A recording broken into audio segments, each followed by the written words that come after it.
제가 겪었던 일을 가지고 한번 이야기를 좀 시작을 해보려고 하는데요. 제가 작년에 그 충남대학교 병원에 코로나로 입원을 하게 됐어요. 저희가 코로나 사태가 탁 터졌을 때 저희 집에 이제 아기가 셋인데 제가 아들만 셋을 키웁니다. 네, 그래서 지금도 방금 내려갔다 왔는데 엉망진창 와진창이 돼 있더라고요. 그래서 온화한 미소로 괜찮아 이렇게 얘기해주고 왔어요. 자, 근데 아들만 셋을 키우는데 그 당시에 막내가 5개월이었어요. 근데 이제 저희가 코로나에 전체 걸리고 나서 실제 둘째, 셋째는 처음에는 음성이 나왔다가 한 3일 있다가 이 친구가 양성이 나온 거예요. 근데 이제 첫째는 양성이 나왔어가지고 저희 남편이 데리고 시설로 들어갔고 저는 혼자 갔었어요. 그리고 막내는 5개월이니까 저희랑 같이 있으면 안 될 것 같아서 시어머니, 시아버지께 제가 부탁드렸어요. 그래서 접촉을 할 수 없어서 정말 아무것도 챙기지 못하고 애만 덩그러니 이렇게 이제 맡기고 한 3일 있다가 양성으로 확진이 났다 하더라고요. 그래서 제가 충남대학교 병원에 있으니까 아기가 충대병원으로 왔어요. 2시간을 앰뷸런스 타고 이송을 해서 오는데 내내 울었다는 거예요. 제가 딱 이제 안았는데 아기가 딱 들어오는데 하얀색 방호복 입은 의사 선생님, 간호사 선생님 막 이렇게 하는데 아기가 마스크를 얼굴 이만큼 다 가리는 마스크를 쓰고 아기도 방호복에 이렇게 쌓여가지고 하얗게 쌓여서 이렇게 이제 받았어요. 들어왔어요. 그런데 거기까지는 괜찮은데 문제가 발생했습니다. 저희 아이는 분유를 먹고 있었거든요. 그러니까 분유를 이제 타려면 뜨거운 물이 있어야 돼요. 그러니까 전기 스토브가 있어야 돼요. 그래서 제가 요청을 했어요. 아기는 분유를 먹습니다. 뜨거운 물이 필요합니다 했더니 병원법상 그 병원 병실 안에는 전열 기구, 그러니까 물을 데우는 거나 아니면은 스토브나 이런 것들을 절대 놓을 수가 없대요.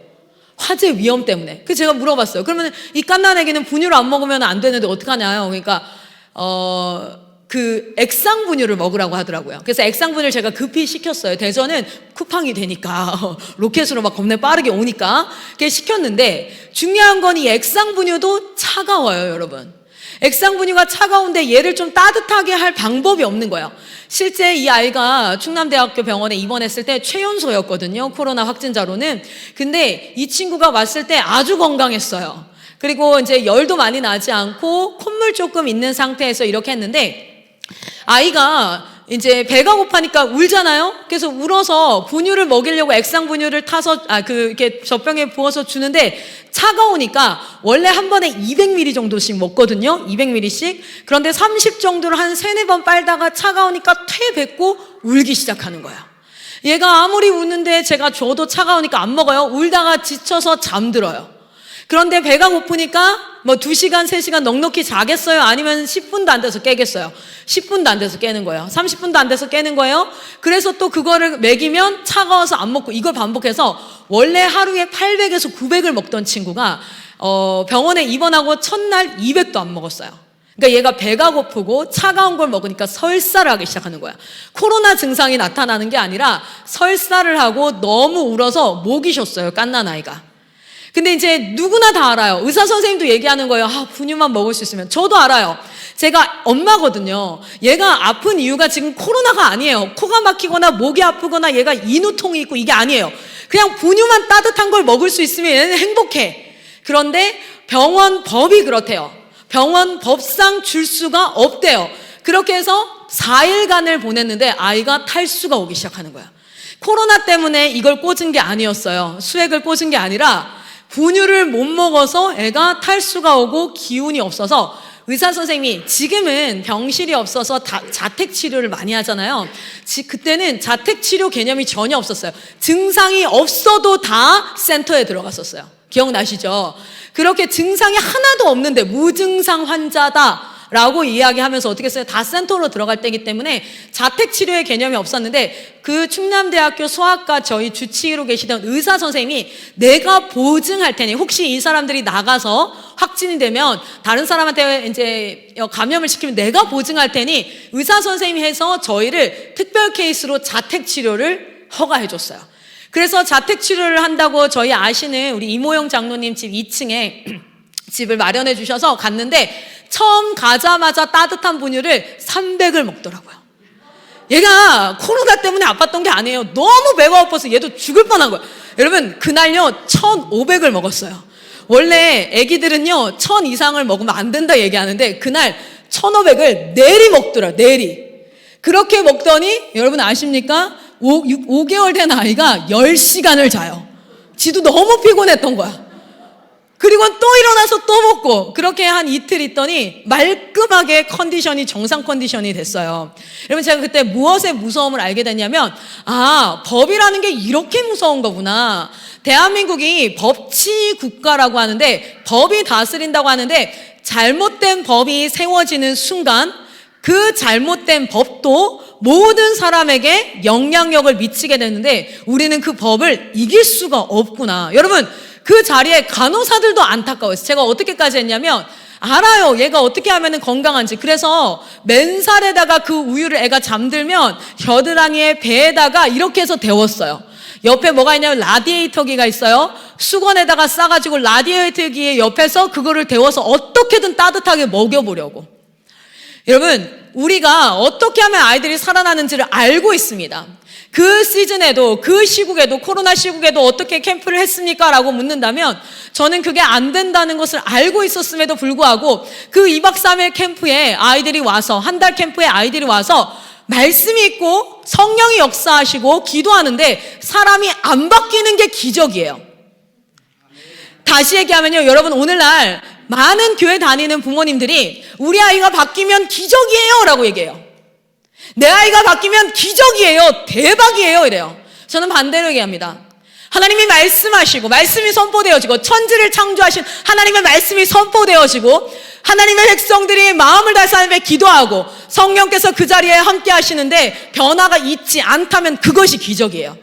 여러분 2박 3일 동안 이곳에서 있었던 아이들 3주간 한 달간 있었던 아이들이 IM이 특별해서가 아니라 IM이 뭔가의 기술을 가지고 있어서가 아니라 예수 그리스도가 시크릿이었어요. 예수께서 임재하셔서 그들을 변화시키는데 찬양이 올라가면 영광이 내려오고 영광이 내려오면 생명이 살아나네 라는 찬양이 있어요. 여러분 딱 이게 예배잖아요. 우리가 하나님 앞에 당신이 주인임을, 하나님이 나의 창조주이심을, 하나님이 나를 다스리는 왕이심을, 하나님이 심판주이심을 고백하고 하나님 앞에 그에 합당한 경배를 올려드릴 때 우리 하나님의 영광이 이 땅 가운데 임하는 줄 믿습니다. 그 영광이 임하는 그 자리에 생명이 살아나는 역사가 있는 줄 믿습니다. 온전히 드려지는 예배 가운데는 생명이 살아남의 역사가 있더라고요. 할렐루야. 여러분 알아요. 충남대학교 병원 그 병원에서 내 아이는 지금 코로나 주사를 맞아야 되고 뭐 이게 아니었어요. 그냥 분유만 있으면 되는 거였어요. 따뜻한 분유만 있으면 되는 건데 오늘날 다음 세대가 필요한 것이 무엇입니까? 입시입니까? 진로입니까? 먹을 것입니까? 아니면은 그들에게 멋진 옷입니까? 멋진 차입니까? 그들에게 필요한 건 예수의 생명인 줄 믿습니다. 그것을 알고 있는데 법이 그걸 막아요. 12년간 이 아이들을 학교에 넣어놓는데 학교는 교육기본법 제6조에 의하여서 종교교육을 할 수 없습니다. 아이들이 자라나는 환경 가운데 예배드리고 이런 것들을 철저하게 세상은 교묘하게 막고 있어요. 무엇으로요? 법이란 이름으로. 그래서 오늘 첫 시간은 여러분 조금 무겁지만 그리고 조금 지루해 보일 수 있지만 우리가 살아가는 법치 국가에서 대체 우리는 얼마나 지혜롭게 사역해야 될까 이 부분을 한번 같이 보도록 하려 합니다. 그리고 제가 마이클 선교사님을 따라오면서 마이클 선교사님 그러니까 예수님을 따라가는 그 마이클 선교사님의 뒷모습을 보고 그 처음에는 마이클 선교사님의 제자가 됐어요. 그냥 멋있어 보였고 신기하지 않아요? 되게 옷도 꾀지지하게 입으시고 잘 안 씻으시고 막 이러시는데 왜 이렇게 멋있는 거죠? 막 이렇게 저는 시사영어 학원이라는 곳에서 주최하는 캠프에 갔다가 유학을 준비한다고 영어 공부하러 갔다가 첫 시간 들어가서 굉장히 깊은 고민에 빠졌어요. 여기는 학원인가 교회인가? 나는 환불을 해야 하는가 말아야 하는가? 영어 수업을 정말 재밌게 그리고 저는 수능 공부도 열심히 했었고 해서 영어를 그래도 좀 하는 편이었는데 너무 잘 정리하는 거예요. 스위치나 이런 부분들을 너무 진짜 깜짝 놀랐어요. 그래서 입이 떡 벌어질 만큼 너무 잘 정리하셔서 와 수업 잘했다라고 잘 등록했다라고 하고 10분이 지나자 간증이 시작되는 거예요. 그래서 아니 학원 수업 2시간 동안 10분 수업하시고 약 한 1시간 30분을 간증하는데 어느 순간 나도 모르게 아멘을 어머 왜 주변에 아멘이 곳곳에서 터지는데 순간 이러고 나는 누구 여긴 어디 시사 영어하고 뭐지 여기가. 근데 나도 여러분 아세요? 수업 듣다가 종종 선생님이 너무 아빠 같으면 나도 모르게 선생님한테 아빠 이럴 때 있잖아요. 그런 것처럼 저는 그냥 목사님 할 뻔했어요. 그래서 아멘. 내가 왜 아멘하고 있지? 믿지 않는 애들도 그냥 뭐 그러려니. 그러다 이제 아니겠다. 환불 해야겠다 하는데 또 수업을 너무 잘하시더라고요. 환불 해야겠다는 생각이 들 때쯤 되면은 또 영어 수업을 또 막 하세요. 어떻게 내 마음을 알지? 성령의 역사하심인가 봐요. 그러면서 그곳에서 처음에 마이클 성교사님 너무 멋있어서 정말 보호관찰 받고 있는 아이들, 검정옷이 봐야 되는 아이들, 그런 아이들을 돕다가 스물스물 하나님께서 그 현장에서 저를 부르셔서 이 자리까지 오게 되는데 지금 예수님을 따라가는 그 삶을 살아가는 것이 너무너무 감사합니다. 그런데 이 시대를 뚫어가시면서 제가 뒤에서 그걸 지켜보면서 법이라는 것이 굉장히 중요하겠구나.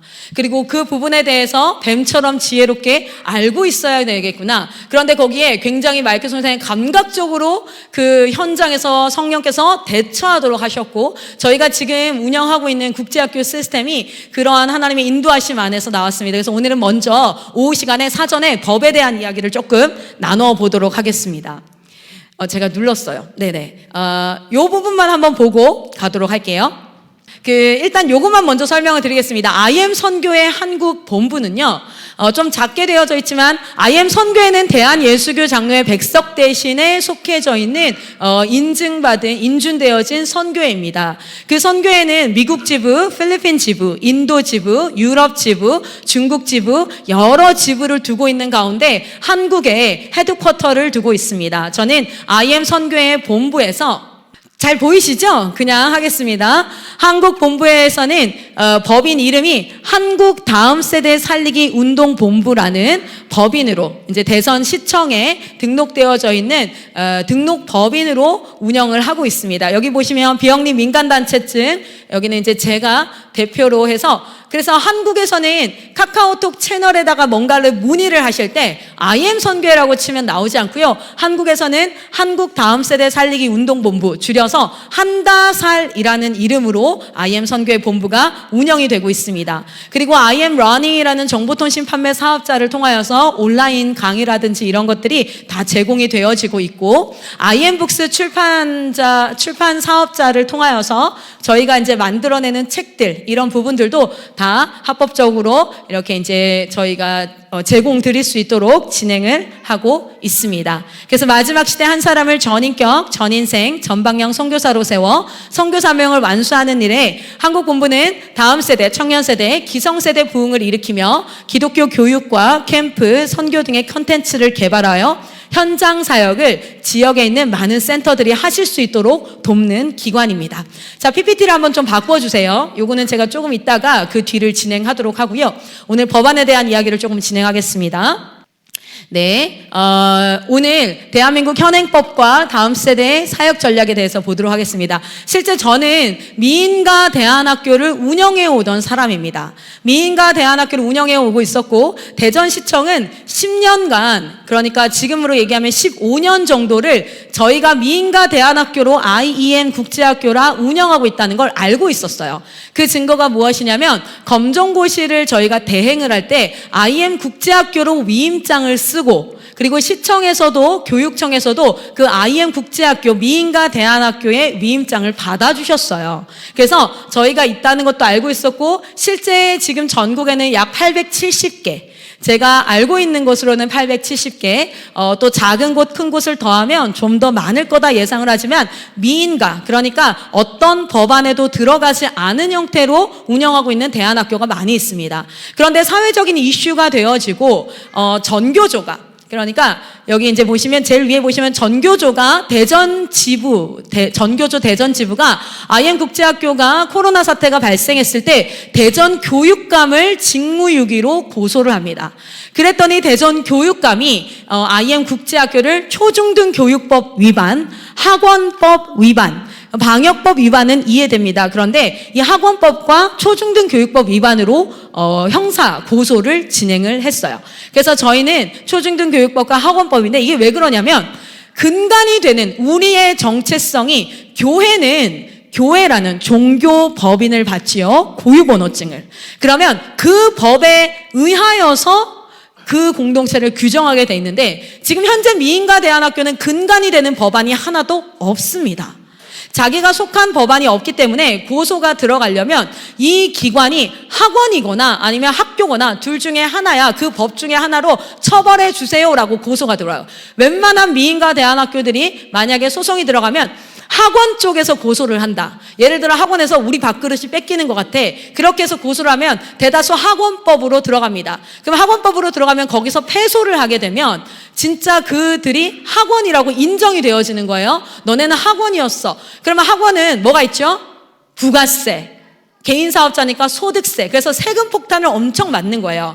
그래서 어떤 그 대안학교 서울 경기 지역에 있던 어떤 대안학교가 그 법안에서 패소를 하고 나서 어떻게 됐습니까? 약 40억 넘는 세금을 원래 세금은 5년간 소급 계산하도록 되어져 있거든요. 지난 5년간 모든 금액에 대한 그 이제 부가세 그리고 소득세에 대해서 세금 폭탄을 맞았다. 대안학교가 세금 폭탄 맞았다라는 얘기를 종종 들어보셨을 거예요.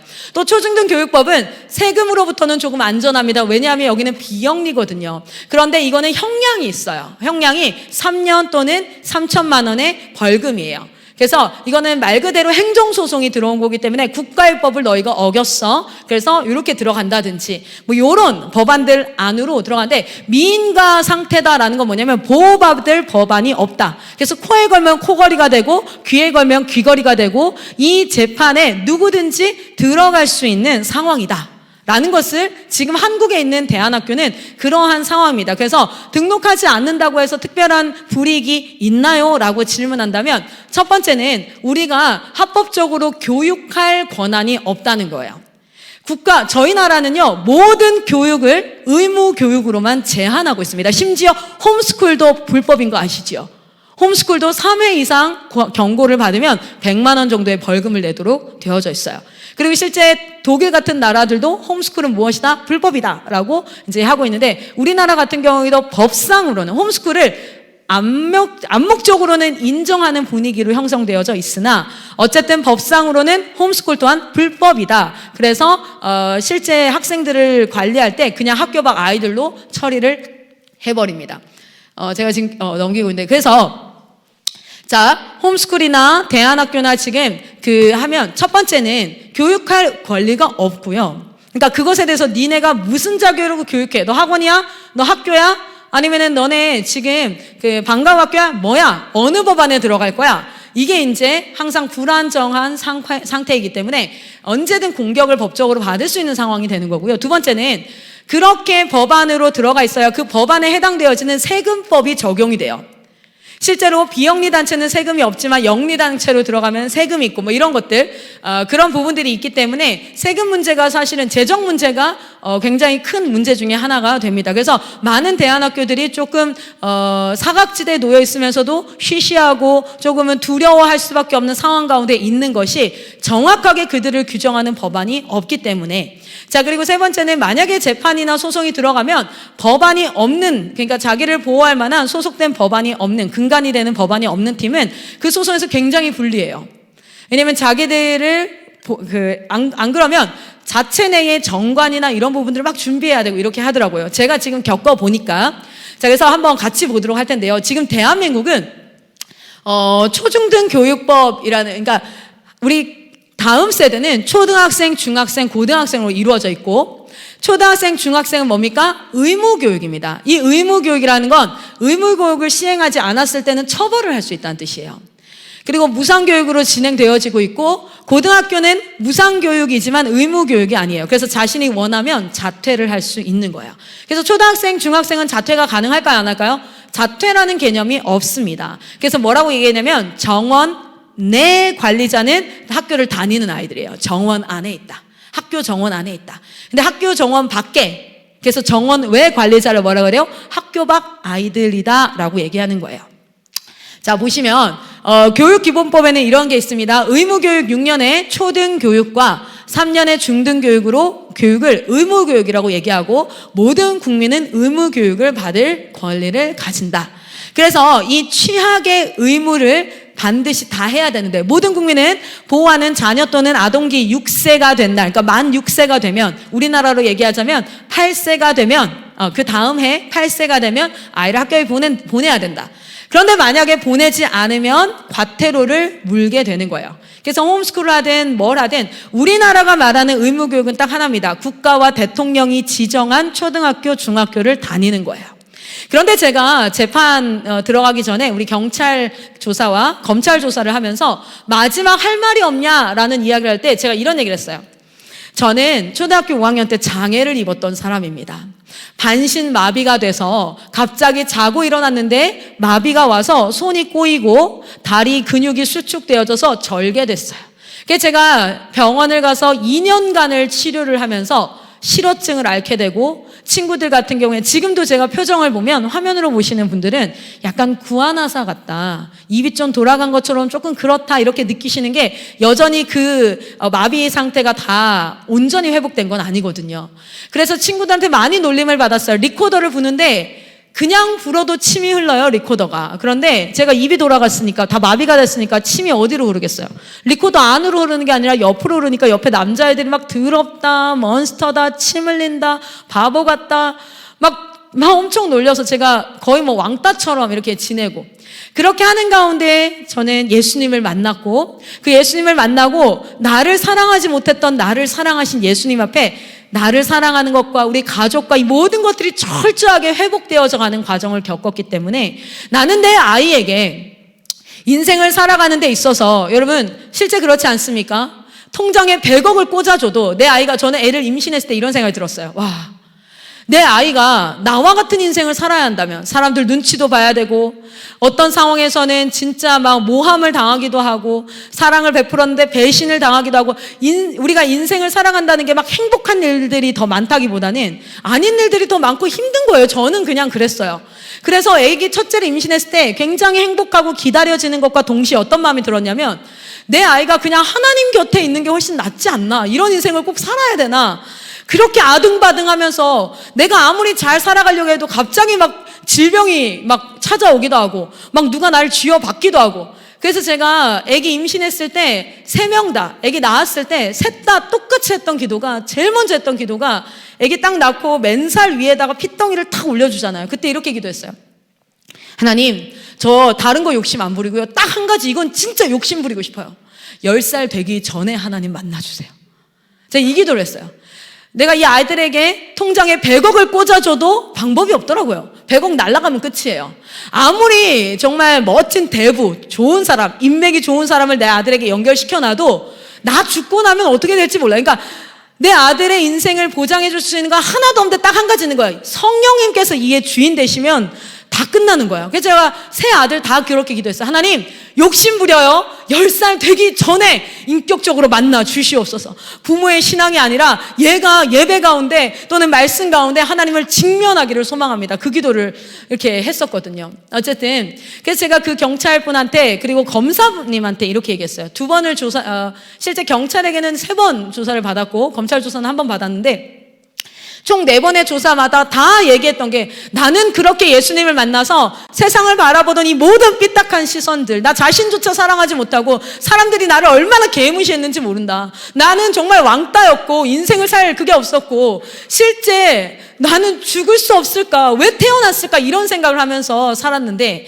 예수님 만나고 완전히 변화되어져서 지금은 정말 대한민국에 살아가는 30대의 인생 가운데 내 인생이 가장 자랑스럽고 하나님 앞에 가장 아름답고, 나는 주관적이에요. 죄송해요. 주관적이에요. 이렇게 흥분하고 그래요. 전 진정해. 주관적이에요. 여러분, 교만하여라. 근데 정말 저는 그렇게 생각해요. 하나님, 난 내가 제일 예뻐요. 마이클 선교사님은 레베카 선교사님 가장 아름다운데 아름답다고 하셨거든요. 그래서 저는 생각해요. 나도 가장 아름답다. 여러분도 그렇잖아요. 여러분이 가장 아름답다. 왜냐하면 우리는 하나님의 마스터피스니까. 저는 외모를 비교해서 내가 저 사람보다 못생겼다 생각하고 살았거든요. 난 내가 지금 가장 아름답고, 내가 이것을 회복할 수 있었던 이유가 예수 그리스도입니다. 그래서 난 내 아들에게, 나도 국영수사관 공부 잘했어요. 경찰관 분한테, 검사님 저 공부 진짜 잘했어요. 근데 제 아들에게 제일 가르치고 싶은 건 이 나이대에 하나님 만나는 겁니다. 제가 모든 대한민국의 초등학교, 중학교, 고등학교가 다 기독교화가 되어야 된다고 주장하는 사람이 아니에요. 최소한 나도 시민인데, 나도 대한민국 국민이고 세금 내고 다 하는데, 대한민국에 20%의 기독교인이 있다면 대한민국 학교 가운데 20%는 기독교 학교여야 되지 않습니까? 진짜 역차별 아닙니까? 제가 저희 아들이 8살이 됐는데 보낼 학교가 없더라고요. 보낼 학교가 없어요. 국영수사관은 다 가르치는데 하나님에 대해서 가르치는 학교는 없었어요. 그렇게 하려면 다 대안학교나 기독교 학교를 가야 되고 1년에 1인당 2천만 원, 3천만 원씩 국공립 다니는 아이들은 다 지원이 되는데 학교당 아이들은 50만 원 지원돼요. 기독교 교육 받는 아이들은 지원이 안 되니까 뭐라 그래요? 국가에서 신문으로 욕하잖아요. 귀족 학교다. 뭘 100만 원씩 낸다. 여러분, 일반 학교도 국가에서 그만큼 다 지원해서 돈 안 내는 거예요. 우리는 세금 안 내요? 저 세금 다 내요. 담배를 안 펴서 담배에 들어가는 세금을 안 내서 그렇지. 지방세 다 내요. 자동차 있어갖고 그거 세 다 내요. 진짜 역차별 아니에요? 아니, 법이 그래요, 법이. 학교라는 그 의무교육을 정해놓고 거기 외에 간 사람은 지원을 안 해요. 엄청 이렇게 뭐랄까요? 으스대면서 학교 밖 아이들 그 월 50만 원이에요. 근데 학교 내 아이들은요, 왜 돈 안 내고 다녀요? 국가가 선생님 월급 주고요, 건물 다 해주고요, 거기 안에 운영하는 거, 뭐 하는 거, 급식비 다 주고, 교구 지원 다 되고. 그러니까 일반 학교 다니는 애들은 10만 원 안 내고 다닐 수 있어요. 그러나 기독교 교육은요, 기독교 교육은 그런 인정이 안 되더라고요. 그래서 제 아이를 거기 보낼 수가 없었어요. 저는 이게 생명이거든요. 나는 다른 건 다 안 해도 예수는 가르쳐야 되거든요. 그게 제가 살아온 삶의 남은 한 가지거든요. 세상 모든 것을 다 개똥으로 여겨도 예수 그리스도를 알미 나에게 가장 귀함이라, 그 고백이 저에게 진짜거든요.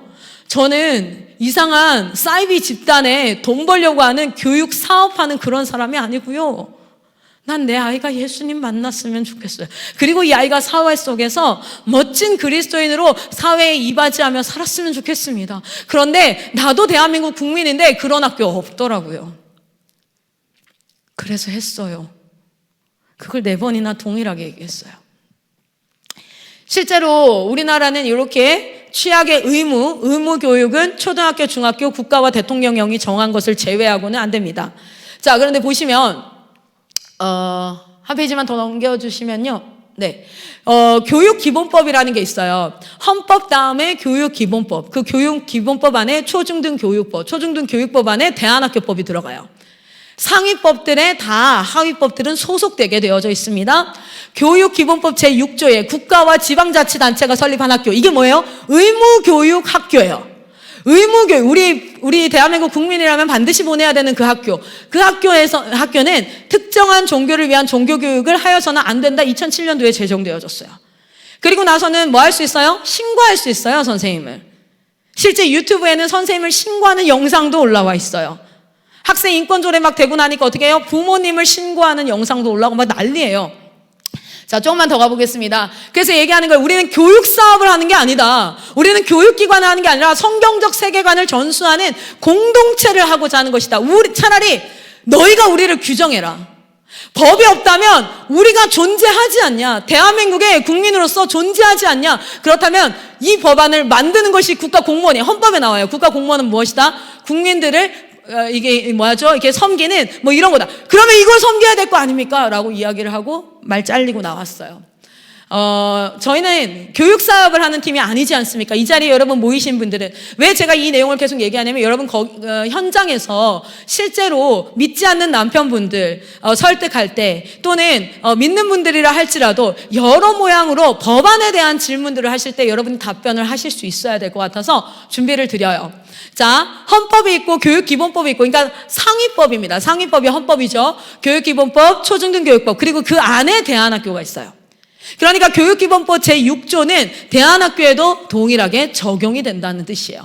그럼 뭐가 됩니까? 채플이라는 이름으로 규정해서 하루에 1시간. 근데 그런 부분들, 그것을 학교장이 해서, 그렇게 해서 하는 시간 외에는, 교과 과목 내에는 기독교에 대해서 얘기할 수 있다 없다? 실제로는 법안상 없기 때문에, 만약에 그것을 녹음을 하거나 녹화를 해서 학생들 가운데 신고를 하게 되면 우리는 처벌을 받게 되어 있습니다.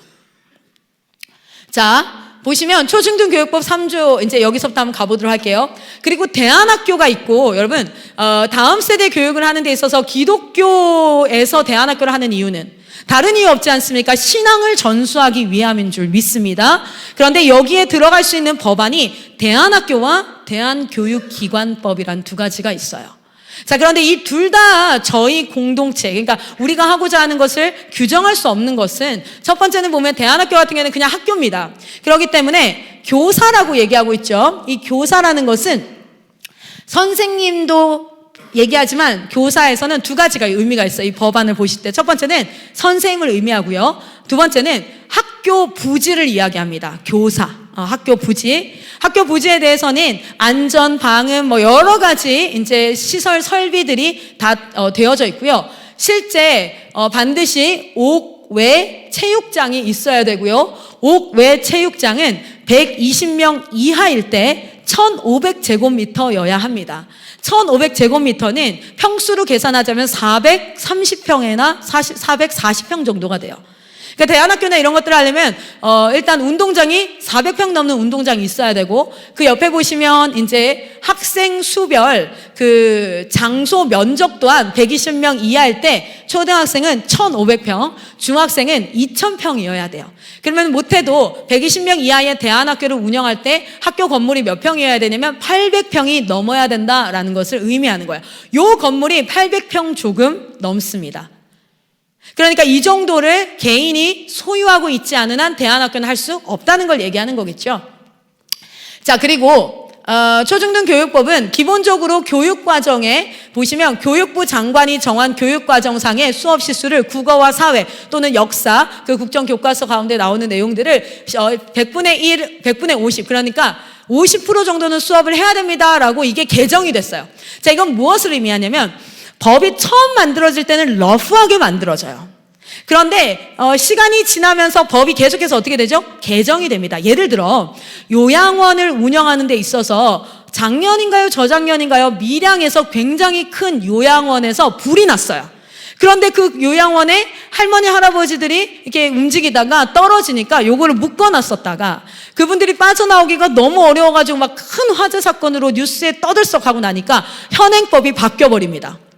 지금 아동학대법도 몇 가지 빵빵빵빵 터트리면 어떻게 되어져요? 강화시키고 법을 바꾸고. 그래서 이제 실제 그런 부분들이 일어나고 있지 않습니까? 법이 하나 만들어지면 처음에는 러프하게, 그런데 해가 가면 갈수록 어떻게 해요? 그 정권과 정부에 맞춰서 현행법이 바뀌어지고 2년에 한 번씩, 지금 대안학교는 3년에 한 번씩 그 현행법을 준수하고 있는지 운영위원회는 누구냐면 등록 운영위원회는 교육감이 위원장이에요. 우리가 정할 수 없어요.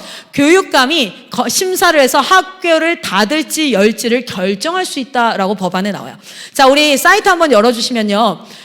이런 부분들을 좀 확인하고 싶으시면 오늘 강의로는 귀로 듣고 화면으로 보시지만 좀 자세하게 확인하고 싶다 하시면 인터넷 들어가셔서 그냥 법령정보센터, 국가법령정보센터라고 치시면은 이렇게 나와요. 어플도 있어요. 우리 변호사님들은 이거 다 어플 다운받아가지고 법 맨날 확인하시더라고요. 제가 재판하면서 저도 같이 확인하고 막 이래가지고, 여기 딱 들어가셔서 만약에 아까도 보시면 대안학교라고 한번 쳐주시겠어요? 대안학교. 그러면 그 대안학교에 해당하는 법안이 뜹니다. 그러면 저기를 딱 클릭하시면, 네. 잘 안 보여서 그럴 거예요. 이렇게 대안학교 법안들이 다 뜨도록 되어져 있고요. 맨 밑으로 한번 내려봐 주시겠어요? 한번 쭉 읽어보셔도 좋아요. 맨 밑으로 내려보시면 아까 마이크 선생님 말씀드렸다시피 저희가 하는 말만 듣고 따라오세요가 아니에요. 같이 함께 스토브처럼 같이 연구하고 이 시대에 정말 기독교 교육을 세워서 지금은 시작이지만 100년 뒤에는 최소한 우리 대한민국의 기독교 교육의 근간이 세워져 있어야 되잖아요.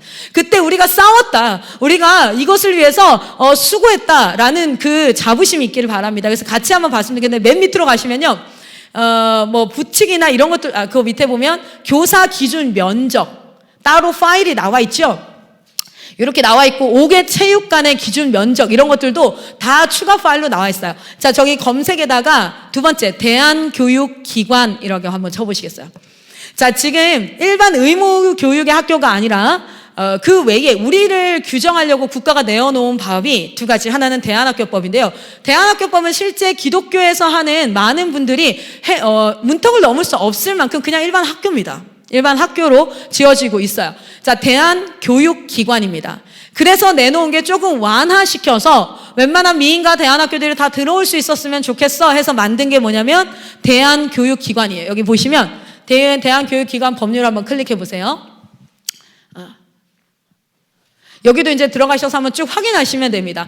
나중에 인쇄도 가능하고 저장도 가능하니까 보셔서 하이라이팅 하시고 이렇게 보시면 좋을 거예요. 자, 다시 PPT로 전환해 주시고요. 네. 졸리지 않으시죠? 목소리는 카랑카랑하고 내용은 심도 깊고. 웃으시라고 한번 했어요. 자, 그래서 네, 한 페이지 넘기겠습니다. 자, 대한교육기관법은 제가 그냥 아예 이렇게 올려놨는데요. 실제 그냥 간단하게 설명하면 위원장이 교육감이에요. 그러니까 이 학교를 등록시킬까, 이 학교 문 닫을까를 결정하는 그 위원회가 우리 대안학교 사람들이 전혀 들어가지 않습니다. 누가 들어간다고 되어져 있냐면 이렇게 들어간다고 되어져 있어요. 대한교육기관 등록위원회의 위원은 각 호의 사람이다. 시도교육청의 공무원 중에 교육감이 지정하는 한 사람, 관계 지방자치단체에서 관련 업무를 담당하는 공무원 중에 한 사람, 뭐 이렇게 해서 이 학교를 등록시킬까, 폐쇄시킬까, 여기에 대해서 이걸 심의를 하겠다는 거예요. 그리고 실제로, 자, 한번 볼까요? 여기로 해야 되는구나. 네.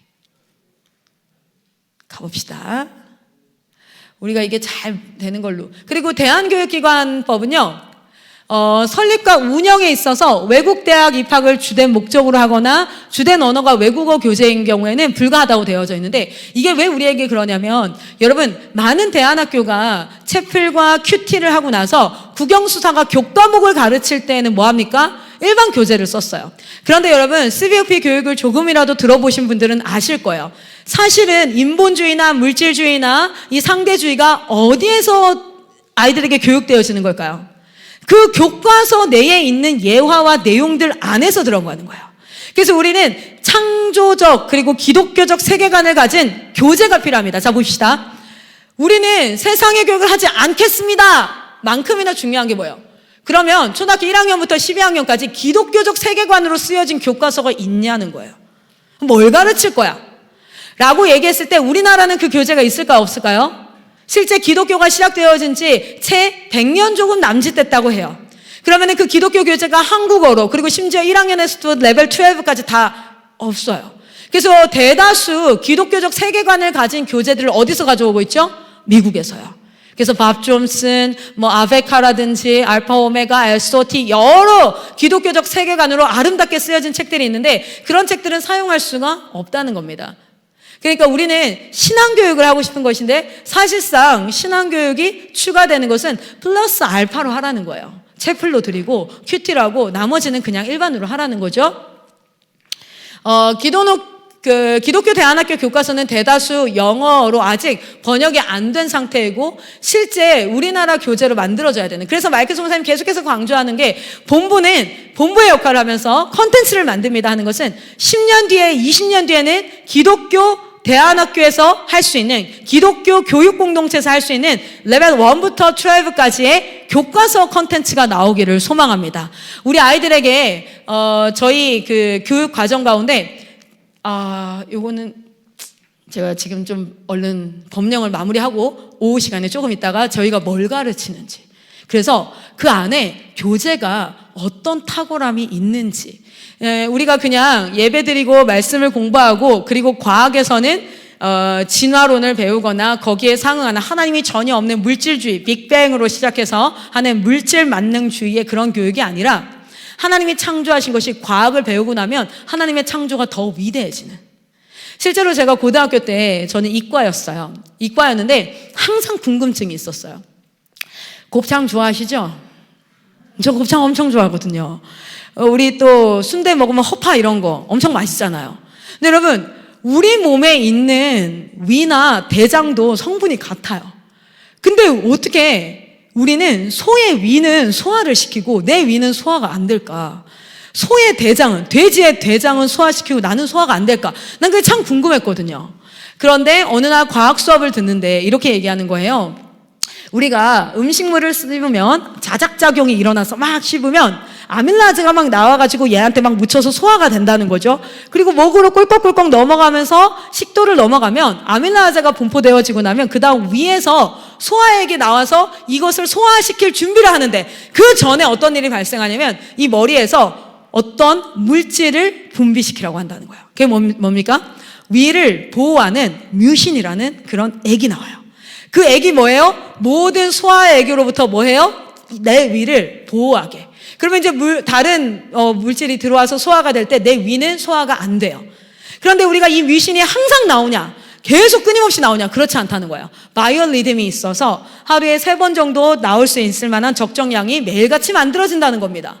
자, 그러면 하나님이 그렇게 만들어 놨는데 우리가 밥을 제때제때 먹지 않고 끼니를 거르다가 폭식을 하거나 갑자기 새벽에 밥을 많이 먹고 나면 뮤신이 나오기 전에 뭐예요? 음식물이 위에 들어가고 소화액과 섞이기 시작하면 위가 어떻게 될까요? 소화돼요, 위도. 그래서 뭐라 그래요? 위 빵꾸 났다 그러죠. 위 궤양이다 그러죠. 그러니까 하나님이 만드신 그대로 써야지 가장 건강하게 잘 쓸 수 있는 거거든요. 우리 하나님이 진짜 탁월하게 만들어 놓으셨어요. 그래서 저는 과학 수업하면서 생물 수업하면서 하나님을 더 깊이 만났어요. 야, 진짜 대박이다. 우리 하나님은 어떻게 이렇게까지만. 여러분 생각해 보십시오. 만약에 우리가 똥꼬가 다 여기 있었다. 그럼 우리 똥 쌀 때마다 어떻게 해야 돼요? 와, 진짜 굉장히 고통스러워요. 화장실 변기에 이 코랑 가까이 이러고 이제 똥 싸야 되는 거예요. 그렇죠? 만약에 입이 등에 있었다. 밥 먹을 때 얼마나 불편하겠어. 이러고 먹어야 된다고. 하나님이 주신 그 자리에 그 기능대로 올바르게 사용할 때 가장 아름다운 창조의 원리 안에서 사용되어지는 거죠. 그런 것들을 우리는 과학을 배우면서 더 깊어져서 신앙이 깊어져야 되는데 과학을 배우면 배울수록 무신론자가 돼요. 사회를 통하여서 하나님의 공동체의 섭리를 통하여서 더 깊어져야 되는데 하나님을 사랑함이 공부를 하면 할수록 어떻게 됩니까? 하나님과 멀어져요. 자, 그래서 우리는 교과서 내용이 굉장히 중요합니다. 사회, 과학, 국어, 수학, 역사 이 내용들이 너무너무 중요해요. 학문을 하면 할수록 하나님을 더 깊이 알아가야 되는데 우리나라에는 그런 기독교적 컨텐츠가 없어요. 그런데 그것을 금지하고 있어요. 자, 저희가 법적 근간이 없는 경우에는 어떤 불이익이 있는지 한 번만 정리를 좀 해보겠습니다. 기독교 교육 공동체가 뭔가 다음 세대를 교육하려면 첫 번째는 교육을 해야 될 거예요. 교육을. 애들을 갖다 놓고 우리가 신학교를 운영하는 게 아니지 않습니까? 이 연령대 아이들에게 필요한 것을 해야 돼. 제가 우리 재판부에도 얘기를 했어요. 저는 검정고시 학원을 하고 싶었던 사람이 아니에요. 그랬으면 제가 검정고시 학원을 차렸겠죠. 저는 수능 학원을 하고 싶었던 사람이 아니에요. 이 아이가 예수 만났으면 좋겠는데 이 아이의 연령대가 공부를 해야 되는 연령대라서 도와줬어요. 교육을 해야 되고요. 두 번째는 신앙훈련을 해야 되고요. 근데 우리가 신앙훈련하고 교육하는데 아무것도 안 먹고 그냥 하나요? 아니요. 식사를 해야 돼요. 그리고 기숙을 해야 되는 경우도 발생해요. 자, 그러면 이 모든 것들에 있어서 어떤 일이 발생하냐면 교과교육은 학원 사업자로 사업자를 내야 되고 신앙훈련은 교회의 고유번호증을 내고 식사는 식당 사업자를 내고 기숙은 고시원이든 다가구든 다세대 주택이든 뭔가 등록증을 가지고 모두 다 다른 법안으로 다 들어가야 돼요. 그런데 학교는 제가 아까 초반에 이야기했던 거 기억나세요? 나는 기독교를 기반으로 하는 교육 시스템이 필요합니다. 국민의 꽤 많은 부류가 그것을 원하고 있으니까 그 결과가 뭐예요? 기독교 대안학교가 800개가 넘는 거잖아요.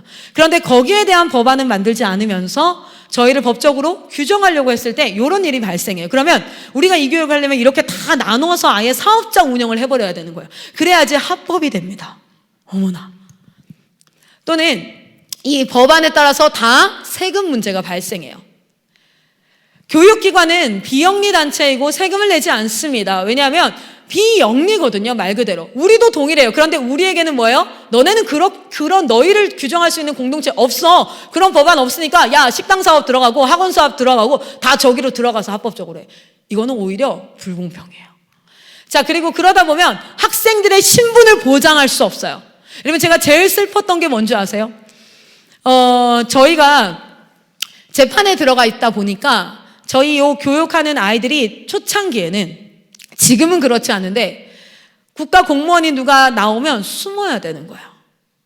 그거 너무 속상하고 슬펐어요. 그래서 한 번은 애들 앞에서 눈물이 나서 펑펑 울었어요.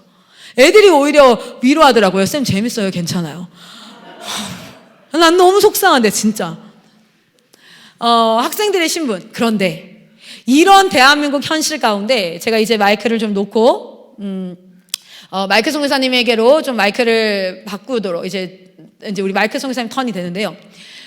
이런 가운데에 지금 WCS를 통하여서 저희가 4차 산업혁명 시대의 온라인 교육이 어떤 것을 보장해주고 어떤 이 법안들 안에서 합법적으로 운영하게 되어지는지, 그리고 그것을 넘어서 하나님이 정말 선물을 주셨는데 이 온라인 교육과 더불어서 실제 입시에 관련해서도 많은 대안학교들이 학력 인증을 받을 수 없다 보니까 검정고시밖에 되지 않았고, 검정고시는 어떻게 됩니까? 우리가 어플라이 할 때 중국이 그래요. 중국은 공산국가잖아요. 그래서 국가에서 제정한 교육과정을 밟지 않으면 대학교를 절대 지원할 수 없습니다. 근데 우리나라도 조금 비슷해요. 검정고시자는 지원할 수 있는 폭이 5%도 안 돼요. 학교 생활기록부가 없으면. 그러니까 진짜 생활기록부가 대박 왕이에요. 왕. 이게 없으면 끝이에요. 뭐 이렇게 되는. 근데 제가 제 동생이 중국에서 대학원까지 했거든요. 그래서 저한테 이래요. 누나 비슷해. 조금 비슷해. 막 이런 얘기를 할 정도로. 근데 사실상 다양한 교육의 권한을 보장할 의무가 있는데, 근데 그 가운데 또 하나님께서 사방이 막혀도 하나님은 오방, 하늘이 열려 있잖아요. 하나님께서 우리를 인도하시지 않습니까? 학생들의 신분을 보장하면서 동시에 아이들이 검정고시가 아니라 학력 인증이 되어지는 진짜 어메이징한 방법을 탁 연결하셨어요.